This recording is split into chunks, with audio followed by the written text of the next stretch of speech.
प्यारे बच्चों नमस्कार। सेम ऐसा मॉडल पेपर आपको 16 फरवरी को देखने को मिलेगा। सेम ऐसे ही पैटर्न पर आपका पेपर आना है, इसलिए ढंग से तैयारी कीजिए। ऐसे हम आपको लगभग 10 सेट देने जा रहे हैं जिसमें सामान्य हिंदी और साहित्यिक हिंदी के पेपर सम्मिलित होंगे। तो लगातार आप हमारे साथ बने रहिए। डिस्क्रिप्शन में पहली लिंक हमने दे दी है जहां से ये सारे सेट आप डाउनलोड कर सकेंगे। सारे सेट मैं फुल्ली आपको सॉल्व करवा दूंगा, कुछ दिक्कत नहीं है, सब मैं बराबर सॉल्व कराता रहूंगा। इससे रिवीजन भी होगा, आपका पैटर्न भी समझ में आएगा और सेम और बोर्ड परीक्षा में से तमाम प्रश्न भी फंसेंगे आपके। 3 घंटे 15 मिनट का समय है, ये चीजें आप जानते हैं। पहला प्रश्न आप देखिए खंडका की सरस्वती पत्रिका के प्रथम संपादक की, यहां देखो अगर प्रथम कहे तो प्रथम लिखना है आपको, फिर महावीर प्रसाद द्विवेदी टिक करेंगे तो ये गलत हो जाएगा। प्रथम कहा है ना, तो आप प्रथम पर ध्यान दीजिएगा। हमने कहा इसका थोड़ा सा ऑपरेशन करते हैं। हमने कहा इसके अगर एक होते हैं संस्थापक, अगर आपको संस्थापक पूछे और या फिर पूछेगा स्थापना वर्ष पूछ सकता है, ठीक है, या फिर पूछ सकता है प्रथम संपादक कौन है, या फिर पूछ सकता है द्वितीय दूसरे संपादक कौन है, या फिर पूछ सकता है आपसे कि द्विवेदी जी कब से कब तक रहे। ठीक है, तो सबसे पहली बात संस्थापक इसमें जो थे वो थे चिंतामणि घोष। ठीक है, चिंतामणि घोष थे, ठीक है, इसके ये संस्थापक थे। स्थापना सन 1900 ईस्वी में हुई थी और प्रथम संपादक के रूप में बाबू श्याम सुंदर दास इसके संपादक बने थे। ठीक है, तो बाबू श्याम सुंदर दास हो गए। दूसरे संपादक आपके जो बने थे वह महावीर प्रसाद द्विवेदी जी बने थे।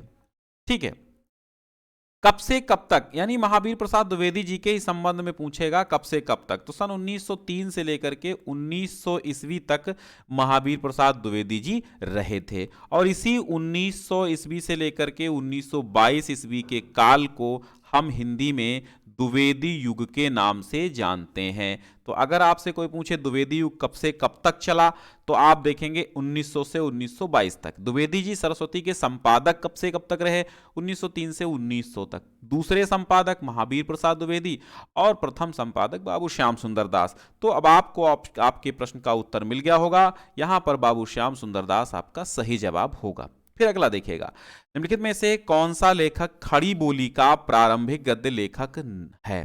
ठीक है, प्रारंभिक गद्य लेखक कौन है खड़ी बोली का, इनमें से राम प्रसाद निरंजनी, सदल मिश्र, दौलत राम या फिर शिव प्रसाद सितारे हिंद। तो देखो सदल मिश्र, शिव प्रसाद सितारे हिंद और राम प्रसाद निरंजनी, इनमें से कह रहा खड़ी बोली का प्रारंभिक गद्य लेखक कौन है। ठीक है, वो बताना है आपको। तो आप 4 लेखकों के नाम आप जानते होंगे, सीधी सी बात है।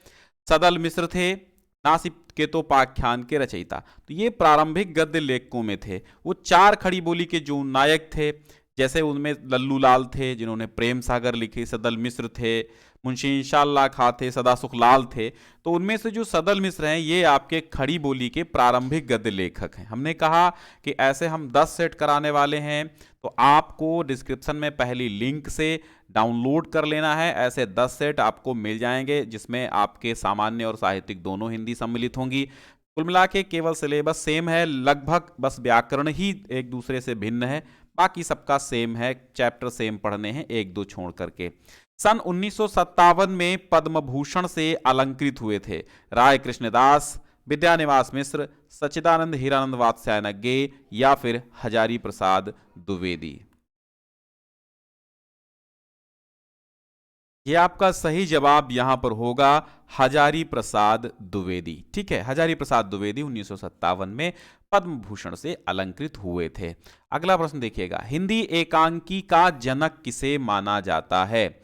ठीक है, हिंदी एकांकी का जनक किसे माना जाता है, जयशंकर प्रसाद को माना जाता है, डॉक्टर राम कुमार वर्मा को माना जाता है, किशोरीलाल गोस्वामी को माना जाता है या फिर राधा कृष्ण दास को माना जाता है। तो पूछा क्या गया है, हिंदी एकांकी का जनक किसे माना जाता है। तो यहां पर जयशंकर प्रसाद नहीं, डॉक्टर राम कुमार वर्मा आप लगा लेंगे हिंदी एकांकी के जनक के रूप में। ठीक है, आगे बढ़ते हैं। भारत की एकता के लेखक कौन हैं, भारत की एकता ये लेखक कौन है?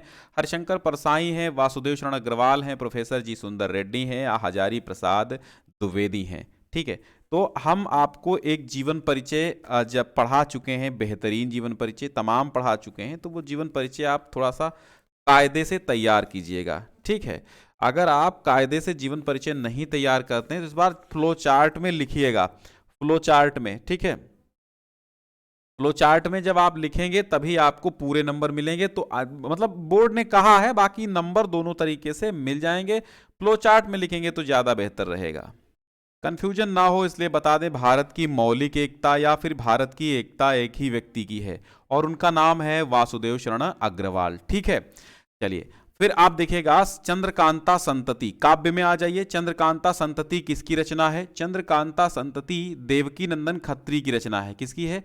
देवकी नंदन खत्री की। और ये पूछा गया है रचना किस युग की है, युग पूछा गया है, तो युग आपका भारतेंदु युग हो जाएगा। ठीक है, देवकी नंदन भारतेंदु युग में हुए हैं। छायावादोत्तर युग का लेखक नहीं है। भीष्म साहनी, सर्वेश्वर दयाल सक्सेना, वासुदेव शरण अग्रवाल, बालकृष्ण भट्ट।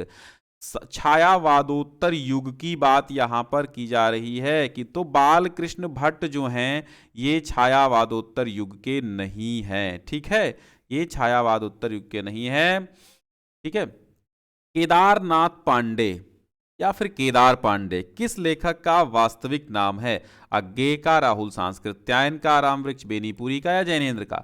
तो यहां पर राहुल सांस्कृत्यायन आपका सही जवाब हो जाएगा, केदारनाथ पांडे या केदार पांडे। ठीक है, कुछ लोगों के वास्तविक नाम जरूर याद रखिएगा। जैसे आपको कह दिया जाए अश्क किस लेखक का, अश्क नाम के लेखक का वास्तविक नाम क्या है, तो आप लिखेंगे उपेंद्रनाथ, उपेंद्रनाथ अश्क। ठीक है, ठीक है, उपेंद्रनाथ अश्क। या मुंशी प्रेमचंद का वास्तविक नाम क्या है, तो धनपत राय, धनपत राय मुंशी प्रेमचंद का वास्तविक नाम है। तो कुछ लोगों के वास्तविक नाम भी थे, तो मतलब चलते नाम दूसरे थे, वास्तविक नाम दूसरे थे। रानी केतकी की कहानी नामक कहानी विधा के रचना के, तो रानी केतकी की कहानी के रचयिता कौन है? पंडित लल्लू लाल हैं, मुंशी इंशाअल्लाह खां हैं, सदल मिश्र हैं, राम प्रसाद निरंजनी हैं। रानी केतकी की कहानी मुंशी इंशाअल्लाह खां के द्वारा लिखी गई है। ठीक है, कहानी विधा की एक रचना है। यशपाल कृत सिंहावलोकन, ठीक है, सिंहावलोकन जो है वो यशपाल द्वारा लिखी गई है। इसकी विधा क्या है? इसकी विधा है आत्मकथा। ठीक, फिर देखिएगा, फिर आएंगे दो गद्यांश, दो में से आपको एक करना होगा। ये गद्यांश जो है very very very most important है, एपीजे अब्दुल कलाम वाला पार्ट। मैं ये नहीं मानता कि समृद्धि और आध्यात्म एक दूसरे के विरोधी हैं। एपीजे अब्दुल कलाम जी कहते हैं कि मैं यह बिल्कुल नहीं मानता कि समृद्धि हो और अध्यात्म, अगर समृद्धि है तो अध्यात्म नहीं होगा और अध्यात्म है तो समृद्धि नहीं होगा। ये मैं बिल्कुल नहीं मानता, दोनों एक दूसरे के विरोधी नहीं है। भौतिक वस्तुओं की इच्छा रखना कोई गलत सोच नहीं है। जैसे कुछ लोग कहते हैं कि आप भौतिक सुखों को झेलेंगे तो आध्यात्मिक सुख नहीं मिलेगा, तो एपीजे अब्दुल कलाम का मानना यह है कि आध्यात्म और समृद्धि यानी सुख और अध्यात्म दोनों एक दूसरे के विरोधी बिल्कुल नहीं है। आप जो वस्तुएं इस दुनिया में हैं उनका यूज करते हुए भी, उनका भोग करते हुए भी आप क्या कर सकते हैं? अध्यात्म में जुड़े रह सकते हैं। जरूरी नहीं है कि आप सब कुछ छोड़ के ही आध्यात्मिक बने। उदाहरण के तौर पे मैं खुद न्यूनतम वस्तुओं का भोग करते हुए जीवन बिता रहा हूं, लेकिन मैं सर्वत्र समृद्धि की कदर करता हूं। एपीजे अब्दुल कलाम कहते हैं कि मैं कम से कम वस्तुओं का भोग करता हूं, जीवन यापन कर रहा हूं, लेकिन ऐसा नहीं है कि हमको समृद्धि की आवश्यकता नहीं है। समृद्धि की मैं कद्र करता हूं, इज्जत करता हूं, क्योंकि समृद्धि ही है ऐसी वस्तु जो अपने साथ सुरक्षा तथा आत्मविश्वास लाती है और जो अंततः हमारी आज़ादी को बनाए रखने में सहायक है। अगर समृद्धि नहीं होगी तो हम कहां से दुश्मन को लड़ने के लिए हथियार खरीदेंगे? समृद्धि नहीं होगी तो कहां से हम सैनिक रख पाएंगे? समृद्धि नहीं होगी तो कहां से हम बड़े बड़े मिसाइलों पर काम कर पाएंगे? इसलिए समृद्धि की बहुत ज्यादा आवश्यकता है। अब यहां से रेखांकित अंश, इसकी व्याख्या। हताश और उदास युवाओं को समझाते हुए कहते हैं कि आप अपने आसपास देखेंगे तो पाएंगे कि खुद प्रकृति कोई काम आधे अधूरे मन से नहीं करती। वो स्टूडेंट जो आधे अधूरे मन से काम करते हैं उनको समझाते हुए एपीजे अब्दुल कलाम कहते हैं कि आप अपने चारों ओर निगाह दौड़ा कर देखेंगे तो जो ये प्रकृति है ये भी अधूरे मन से अपना कोई भी कार्य नहीं करती। उदाहरण के तौर पे आप किसी भी बगीचे में चले जाएंगे, किसी उपवन में चले जाएंगे तो आपको फूलों की बहार हर समय, हर मौसम में, हर क्षण देखने को मिलेगी। ऊपर की तरफ ही देखेंगे तो आपको पूरा ये ब्रह्मांड यानी कि जो पूरा आपका ऊपर आकाशीय पिंड है वो पूरा ब्रह्मांड आपको असीमित दूरी तक आपको फैला हुआ दिखाई देगा। आप जितना यकीन करते हैं उससे भी परे, मतलब आगे। तो गद्यांश के पाठ का नाम है हम और हमारा आदर्श। हम और हमारा आदर्श, ठीक है। अब इसका जो है, इसके लेखक कौन हैं? तो इसके हैं APJ अब्दुल कलाम, ठीक है। अब कहता है रेखांकित अंश की व्याख्या कर दी। लेखक किनको एक दूसरे का विरोधी नहीं मानता? तो समृद्धि, ठीक है, समृद्धि और आध्यात्म एक दूसरे को विरोधी नहीं मानता। डॉक्टर कलाम समृद्धि की कद्र क्यों करते हैं? क्योंकि समृद्धि अपने साथ सुरक्षा के साथ आत्मविश्वास, सुरक्षा तथा आत्मविश्वास लाती है। प्रस्तुत गद्यांश में लेखक ने छात्रों को क्या संदेश दिया है? छात्रों को संदेश दिया है कि कोई भी कार्य आधे अधूरे मन से नहीं करना चाहिए, क्योंकि प्रकृति भी कोई कार्य आधे अधूरे मन से नहीं करती है। अशोक के फूल, अशोक का नाम सुनते ही आप पहचान लेंगे कि अशोक के फूल से लिया गया है, और अशोक के फूल का नाम आते ही हजारी प्रसाद द्विवेदी का नाम आ जाएगा। तो अशोक के फूल, हजारी प्रसाद द्विवेदी। अब सीधे सीधे इसके प्रश्न पढ़ते हैं। पहले ये बताया गया है आपको बोर्ड की टिप्स में भी, पहले पूरा पैसेज पढ़िए, पैसेज पढ़ने के बाद प्रश्न पढ़िए और फिर पुनः एक बार पैसेज पढ़िए। ऐसे में क्या होगा, आपको प्रश्न सारे सरल मिल जाएंगे सरलता से। अशोक का वृक्ष जितना भी मनोहर हो, जितना भी रहस्यमय हो, जितना भी अलंकारमय हो, परंतु वो है उस विशाल सामंत सभ्यता की परिष्कृत रुचि का ही प्रतीक, जो साधारण प्रजा के परिश्रमों पर पली थी। उसे रक्त के संसार कणों को खाकर उसने रक्त के संसार कणों को खाकर बड़ी हुई थी, और लाखों करोड़ों की उपेक्षा से जो समृद्ध हुई थी, वे सामंत उखड़ गए, समाज ढह गए, और मदनोत्सव, यहाँ पे मदनोत्सव की धूमधाम भी मिट गई। संतान कामनियों को गंधर्वों से अधिक शक्तिशाली देवी देवताओं का वरदान मिलने लगा। पीरों ने, भूत भैरवों ने, काली दुर्गा ने यक्षों की इज्जत घटा दी। दुनिया अपने रास्ते चली गई और अशोक पीछे छूट गया। तो पूर्व गद्यांश के पाठ का नाम, लेखक का नाम आप जानते ही हैं, अशोक के फूल, हजारी प्रसाद द्विवेदी। रेखांकित अंश की व्याख्या कीजिएगा भाई। तो आराम से रेखांकित अंश की व्याख्या समझिएगा। यहां पर देखिएगा, यहां से जहां से रेखांकित अंश है, आचार्य हजारी प्रसाद द्विवेदी जी कहते हैं कि जो सामंती सभ्यता तमाम मजदूरों, साधारण किसानों के परिश्रम पर पली और बढ़ी और खड़ी हुई और बड़ी हुई थी, वो तमाम लोगों की उपेक्षा करती हुई, यानी तमाम लोगों को बेइज्जत करती हुई समृद्ध हुई थी। सामंती सभ्यता यानी जो राजे महाराजे, जो जमींदार हुआ करते हैं, उनको सामंती सभ्यता बोलते हैं। वे सारे सामंत धीरे धीरे खत्म हो गए, समाज भी ढह गया, क्योंकि पूरी जनता अपने अधिकारों के प्रति सचेत हो गई। और वो जो आमोद प्रमोद के लिए जो सामंत लोग थे, जो मदनोत्सव का आयोजन करते थे, उसकी धूमधाम भी उनके जीवन से मिट गई, वो धूमधाम भी समाप्त हो गई। अब जो संतान कामिनियां स्त्रियां, अर्थात जिनको संतान की इच्छा होती थी और नहीं संतान प्राप्त होती थी, तो वो वरदान ढूंढती थी, किसी देवी देवता की पूजा करती थी। अब क्या हुआ, गंधर्वों से अधिक शक्तिशाली देवी, पहले वो गंधर्वों की पूजा करती थी, परंतु समय बदला और समय के साथ तमाम परिवर्तन हुए। उसी परिवर्तन में एक और परिवर्तन जुड़ा कि जिन गंधर्वों से अपेक्षा करती थी स्त्रियां संतानों की, अब उनसे अधिक शक्तिशाली देवी देवता निकलकर सामने आने लगे। पीरों ने, भूत भैरवों ने, काली दुर्गा ने यक्षों की इज्जत घटा दी। जो यक्ष और गंधर्वों की इज्जत बढ़ी थी उस समय में, अशोक के फूल के समय में, तो ये पीर भी आ गए, भूत भैरव आ गए, काली दुर्गा आ गई, तमाम सामने, और नए नए देवी देवता आ गए। जब देवी देवता का ज्ञान हुआ तो यक्षों और गंधर्वों की इज्जत समाप्त हो गई, दुनिया अपने रास्ते चली गई, अशोक के पीछे छूट गया। और ठीक उसी प्रकार जैसे पीरों ने, भूत भैरवों ने, काली दुर्गा ने यक्षों की इज्जत घटा दी, उसी प्रकार मदनोत्सव की धूमधाम भी खत्म हो गई। और जब मदनोत्सव की धूमधाम खत्म हो गई तो अशोक का फूल भी पीछे छूट गया, उसकी भी इज्जत खत्म हो गई, और अब दुनिया आगे अपने रास्ते पर चली गई, काम खत्म हो गया। ठीक है, तो हो गया व्याख्या। सामंती सभ्यता की परिष्कृति रुचि का प्रतीक किसे कहा गया है? अशोक को कहा गया है। ठीक है, अशोक का वृक्ष जितना मनोहर, जितना भी मनोहर हो, जितना भी रहस्यमय हो, इस वाक्यांश से किस रहस्य की ओर संकेत किया गया है? समझिए, तो इस वाक्यांश से इस रहस्य की ओर संकेत किया गया है कि अशोक के वृक्ष की पूजा इसलिए भी की जाती रही होगी कि उसे संतान संबंधी मनोकामना को पूर्ण करने वाला भी माना जाता रहा था।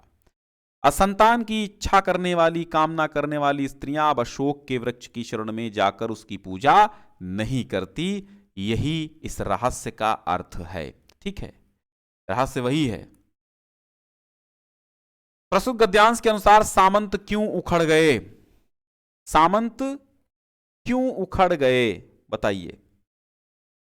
सामंत क्यों उखड़ गए? क्योंकि जनता को उनके अधिकारों का ज्ञान हो गया, समय बदल गया, परिवर्तन हो गया, इसलिए सामंत भी उखड़ गए।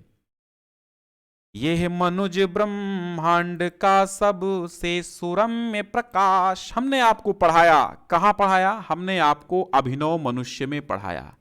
अभिनव मनुष्य, अभिनव मनुष्य रामधारी सिंह दिनकर का लिखा हुआ ये पोएम है, ये कविता रामधारी सिंह दिनकर की है।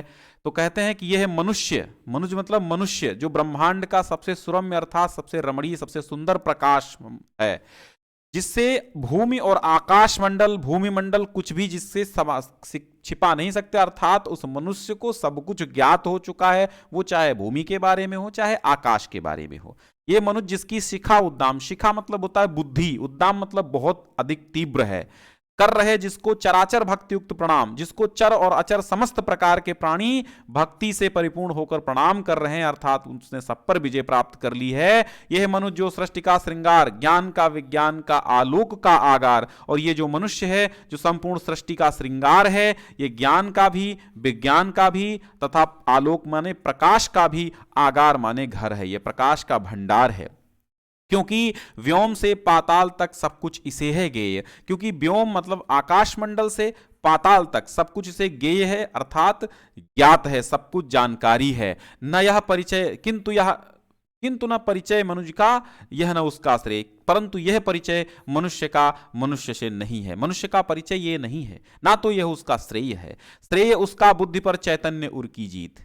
अगर उसने हृदयों को जीता हो, बुद्धि पर हृदय की जब जीत होगी, उस मनुष्य की बुद्धि पर जब भी हृदय की जीत होगी, तभी वह मनुष्य श्रेयस्कर बनेगा, वह मनुष्य का श्रेय ही होगा कि उसका हृदय, उसकी बुद्धि पर चैतन्य उर की जीत। जब उसका चैतन्य हृदय बुद्धि पर विजय प्राप्त कर ले, अर्थात मनुष्य के पास बुद्धि तो बहुत तीव्र है लेकिन हृदय उसका तीव्र नहीं रह गया, मनुष्य के प्रति मनुष्य का प्रेम खत्म हो गया। विज्ञान में भले ही हमने प्रगति की हो, विज्ञान ब्रह्मांड की खोज हमने भले ही कर ली हो, लेकिन आज आदमियत, इंसानियत, मानवता की खोज हमें करनी है, क्योंकि हमारी बुद्धि तो बहुत तीव्र है, लेकिन अगर हमारा हृदय भी उस बुद्धि पर विजय प्राप्त कर ले, तभी हम श्रेयस्कर होंगे, तभी हम कल्याणकारी होंगे, तभी हमारा मनुष्य समाज श्रेयस्कर होगा, और श्रेय यही इंसान का है। पद्यांश का शीर्षक और कवि का नाम बता दिया हमने, व्याख्या भी कर दी। आकाश और पृथ्वी का कोई भी तत्व किससे अज्ञात नहीं है?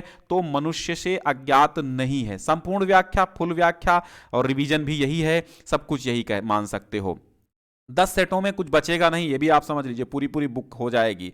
संसार के सभी जड़ चेतन पदार्थ किस कारण मनुष्य को प्रणाम करते हैं?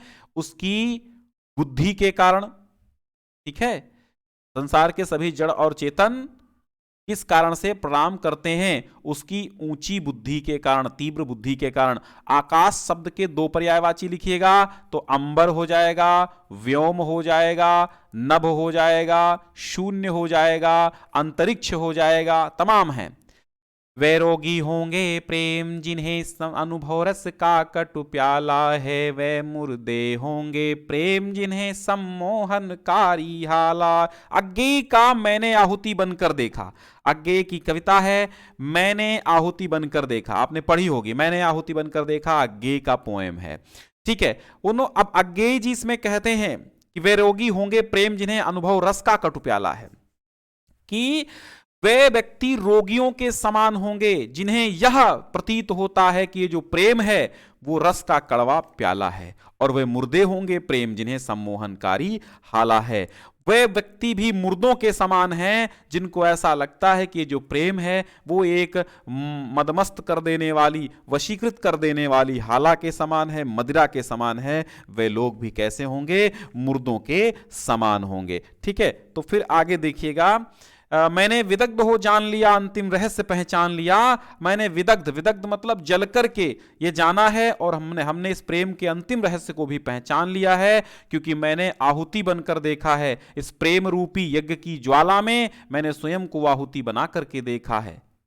इसलिए प्रेम जो है ना तो रस का कड़वा प्याला है और ना मदमस्तकारी हाला शराब है। मैं कहता हूं, मैं बढ़ता हूं, मैं नभ की चोटी चढ़ता हूं, कुचला जाकर भी धूली सा आंधी सा और उमड़ता हूं। अब यहां क्या कहते हैं कि मैं चढ़ता हूं, मैं बढ़ता हूं, मैं कहता हूं, मैं बढ़ता हूं, मैं नभ की चोटी चढ़ता हूं। वे कहते हैं कि मैंने कठिनाइयों बाधाओं की आग में जलकर जीना सीखा है। मैं कहता हूं और मैं इस बात की स्पष्ट घोषणा करता हूं, मैं ये स्पष्ट रूप से कहता हूं और मैं आगे की ओर बढ़ता हूं। मैं बताना चाहता हूं कि संघर्षों में नभ की चोटी चढ़ता हूं, मैं नभ आकाश मंडल की भी चोटी चढ़ रहा हूं। मैं बताना चाहता हूं कि मैं कुचला जाकर भी धूली के समान, आंधी के समान और भी उमड़ता चला जा रहा हूं। मैं संघर्षों के बीच में कुचला जाकर भी आंधी के समान और ऊंचा उठ रहा हूं। जिस प्रकार धूल को लात मारोगे तो वो सर पे चढ़ेगी, जिस प्रकार धूल पैरों से कुचली जाती है किंतु कुचलने वाले के सिर पर सवार हो जाती है, उसी प्रकार मैंने भी बाधाओं से हार नहीं मानी है। मेरा जीवन ललकार बने, असफलता ही असिधार बने, इस निर्मम रण में पग पग का रुकना ही मेरा वार बने। मेरी तीव्र इच्छा है कि मेरा जीवन ललकार बन जाए और सफलता और मेरी असफलता ही तलवार की धार बन जाए, जिससे मैं असफलताओं को काट सकूं। मेरी असफलता ही तलवार की धार बन जाए, जिससे मैं असफलताओं को ही काट सकूं। और इस निर्मम, इस ममता रहित रण में, इस कठोर रण में मेरा रुक जाना ही, मेरा पग पग का रुकना ही मेरा वार बन जाए। क्या कि मैं तेरे लिए सब कुछ, मतलब ये कहते हैं कि इस जीवन रूपी कठोर संग्राम में पल पल का मेरा रुकना ही, बाधाएं ही, आघात ही मेरे प्रहार बन जाएं, जिनसे मैं उनको समाप्त कर सकूं। कभी किसे रोगी मानता है जिनको प्रेम सम्मोहनकारी हाला लगता है, ठीक है, वे रोगी होंगे प्रेम, जिन्हें अनुभव रस का कटु प्याला, जिन्हें प्रेम रस का कड़वा प्याला लगता है, कवि उनको क्या कहता है? रोगी कहता है। प्रेम जिनके लिए सम्मोहनकारी हाला है, कवि उन्हें क्या कहता है? मुर्दे कहता है। हाला और असिधार का अर्थ बताइए। हाला का अर्थ होता है शराब और असिधार का अर्थ होता है तलवार की धार। तलवार की धार। रेखांकित का भाव, अर्थ और कविता बता दिया दोनों की, शीर्षक क्या है, फिर आपका साहित्यिक परिचय आएगा। इंपॉर्टेंट बता चुके हैं। ध्रुव यात्रा और बहादुर मोस्ट इंपॉर्टेंट कहानियां हैं, इनके सारांश और उद्देश्य हमेशा याद करते रहिएगा और पठित खंड काव्य से चरित्र चित्रण जरूर याद करिएगा, आएगा। फिर आपका संस्कृत दिग्दर्शिका से आया है, हिंदी संस्कृत आंग्ल भाषासु अस्य समानः अधिकारः आसीत्। महामना मालवीय से लिया गया है। हिंदी संस्कृत और अंग्रेजी भाषा में, हिंदी संस्कृत आंग्ल भाषासु, आंग्ल मतलब अंग्रेजी, भाषासु मतलब भाषा में, अस्य माने इनका समान अधिकार आसीत, इनका समान अधिकार था। हिंदी हिंदू हिंदुस्तानम उत्थानाय, हिंदी हिंदू और हिंदुस्तान के उत्थानाय मतलब उन्नति के लिए, अयम निरंतरम प्रयत्नम अकरोत, इन्होंने निरंतर प्रयत्न किया।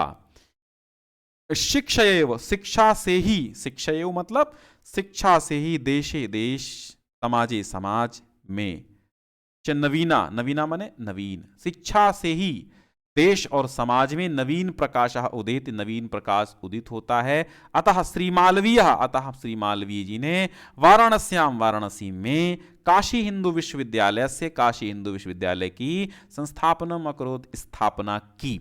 अस्य निर्माणाय, इसके निर्माण में, अयम माने इन्होंने, जनान माने लोगों से, धनम अयाचत धन मांगा, जनाश्चा और लोगों ने, महति माने बड़े, अस्मिन माने इस, महति अस्मिन इस बड़े ज्ञान यज्ञ, ज्ञान के यज्ञ में प्रभूतम धनम, प्रभूतम माने ढेर सारा, धनम माने धन, अस्मयी माने इनको, प्रायच्छन माने प्रदान किया, तेन दे दिया या प्रदान किया, तेन उससे, निर्मितो अयम विशालः उससे निर्मित यह विशाल विश्वविद्यालय, विश्वविद्यालय, भारतीयानां दानशीलताया भारतीयों की दानशीलता, श्री मालवीय यशसः और श्री मालवीय के यश की, प्रतिमूर्ति इव विभाति प्रतिमूर्ति की भांति दिखाई देता है।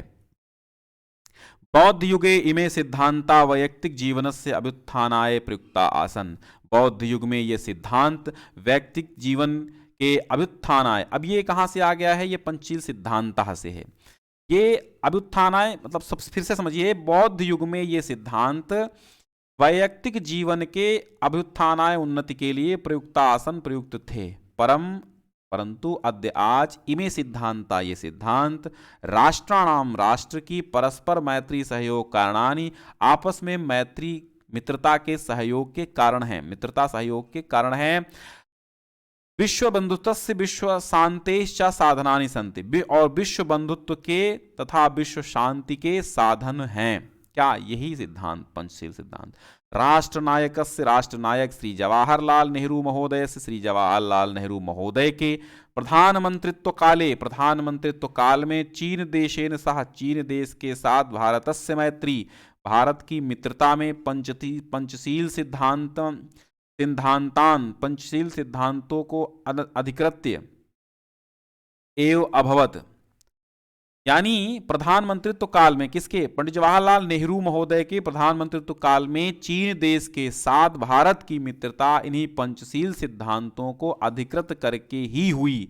यतो ही, क्योंकि उभयोपि देशौ, दोनों ही देश बौद्ध धर्मे निष्ठावंतो बौद्ध धर्मे निष्ठावान थे। आधुनिके जगति, आधुनिक जगत में पंचशील सिद्धांतों का नवीन राजनैतिक स्वरूपम, पंचशील सिद्धांतों ने नवीन राजनैतिक स्वरूप गृहीतवंतः, ग्रहण कर लिया है। ठीक है, फिर देखिएगा, हमने कहा सुभाषित रत्नानि एक ऐसा चैप्टर है, सुभाषित रत्नानि एक ऐसा चैप्टर है जहां से आना ही आना है और 7 नंबर आपके तय हैं, पक्के हैं। विद्या विवादाय धनम मदाय, विद्या विवाद के लिए, धन घमंड करने के लिए, और शक्ति परेशान परिपीड़नाय, और शक्ति दूसरों को पीड़ित करने के लिए, पीड़ा पहुंचाने के लिए होती है। किसकी? खलस से, दुष्ट की। दुष्ट की विद्या विवाद के लिए, धन घमंड करने के लिए, शक्ति दूसरों को पीड़ा पहुंचाने के लिए होती है।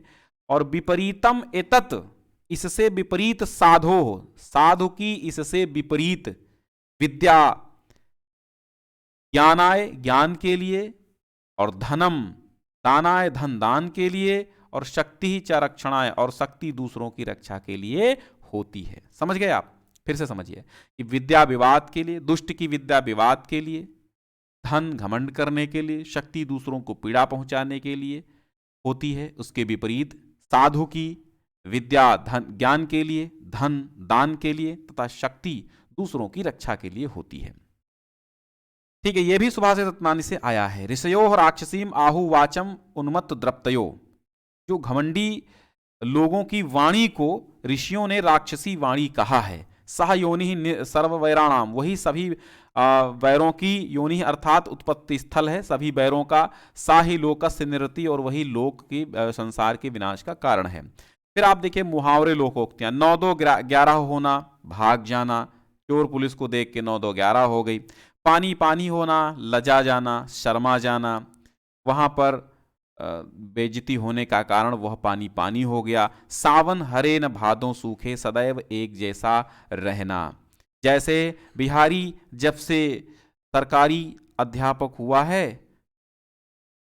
कोई फर्क नहीं पड़ा, जैसे सावन हरे न भादों सूखे। घर का भेदी लंका ढावे, अर्थात घर का भेद बताने वाला। ठीक है, घर का भेदी लंका ढावे, यानी घर में शत्रु, ठीक, वो बता देगा, आपका काम खत्म। समझिएगा, महोत्सव यानी विभीषण कह सकते हैं उसको। महोत्सव का संधि विच्छेद महाधन उत्सव होगा, और ये होता है गुण संधि से। शायकः का संधि विच्छेद शयधन अकः होगा। ठीक है, और ये हो जाएगा आपका अयादि संधि। अयादि संधि का सूत्र एचो अयवायावः होता है। ठीक है, स्वागतम का संधि विच्छेद क्या होगा? स्वागतम में यड़ संधि है, इको यड़ची सूत्र है, और स्वागतम का सूधन आगतम होता है। ठीक है, तो यड़ संधि हो जाएगी और इको यड़ची सूत्र हो जाएगा, इको यड़ची सूत्र हो जाएगा। फिर आप देखिए विभक्ति और वचन के अनुसार सही कीजिए। नामना, तो नाम नाम नामना नामने, तृतीया विभक्ति का एक वचन होगा, तो यहां पर ऑप्शन में देखिए तृतीया का एक वचन है ही नहीं, तो नामना शब्द विभक्ति और वचन है। नाम, देखो नाम नाम नामना, तो तृतीया का एक वचन ही है, तो यहां पर तृतीया आप लिख लीजिएगा। या फिर नाम नाम होता तो षष्ठी का बहुवचन होगा। हाँ, यहाँ पर नाम नाम ही होगा, यहाँ पर नाम नाम बिंदी होगी या अम्मा होगा, तो नाम नाम आपका षष्ठी बहुवचन हो जाएगा। बालकस्य शब्द में षष्ठी का एक वचन होता है। ठीक है, जैसे रामस्य में। शब्द युग्मों का सही अर्थ लिखना है। कपिश और कपीश, कपिश मतलब होता है मटमैला, कपीश माने होता है कौन? सुग्रीव, तो मटमैला और सुग्रीव। ठीक है, कपीश मतलब होता है वानरों का राजा, और उस समय वानरों का राजा था सुग्रीव। हनुमान मत लिख देना, क्योंकि हनुमान राजा नहीं थे वानरों के। अब वानर राज वहां पर सुग्रीव ही थे, तो मटमैला और सुग्रीव। हर और हरि, तो हर का मतलब होता है शिव शंकर। ठीक है, और हरि का मतलब होता है भगवान। तो अब आप यहां पर देखिएगा कहां पर है? विष्णु। ठीक है, शंकर और विष्णु कह सकते हैं। फिर एक के दो अर्थ लिखते हैं। विधि का मतलब होता है कानून, और विधि का अर्थ होता है ब्रह्मा। ठीक है, दो अर्थ होते हैं। शिव के दो अर्थ होते हैं। शिव का अर्थ होता है कल्याण, और शिव का अर्थ होता है शंकर। ठीक है, हाथ, हाथ का अर्थ होता है, देखो हाथ का एक अर्थ तो भाई हस्त होता है, हाथ। ठीक है, और हाथ का अर्थ होता है भाग, जैसे उनके मारने में उसका हाथ था। हाथ था मतलब लाग डाट, या उसका भाग, या उसका हिस्सा, या उसकी सलाह कह सकते हैं। ठीक है, आगे बढ़िएगा। वाक्यांशों के लिए एक शब्द। बहुत कम बोलने वाले को हम मितव्ययी कहते हैं। नहीं, मितव्ययी तो बहुत कम खर्च करने वाले को है। कम बोलने वाले को मितभाषी या अल्पभाषी कहते हैं। ठीक है, अल्पभाषी लिख दीजिए। और बहुत तेज बुद्धि वाला हम कहते हैं उसको कुशाग्र बुद्धि।